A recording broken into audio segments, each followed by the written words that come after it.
In front of me is Samsung Galaxy S25, and today I would like to show you how you can change looks of your Google search bar.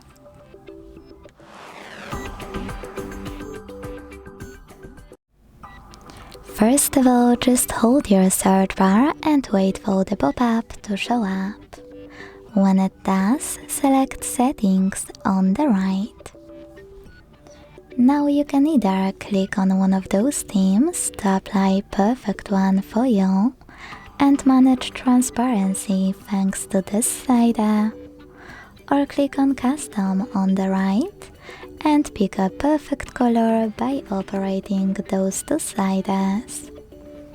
To change transparency, scroll down a tiny bit and operate this slider. Following that, scroll all the way down and click on Shortcuts. Now you can apply any of those by clicking on the best one.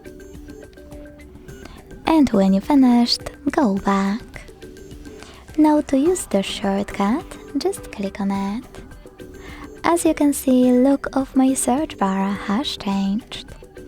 If you want to go back to the default one, you need to access the same settings. Click System over here. And to get rid of the shortcut or switch it to a different one, click on Shortcuts and tap on any of those or select None. Either way, go back. Thanks so much for watching. If you enjoyed this video, don't forget to leave a like, comment and subscribe. Bye!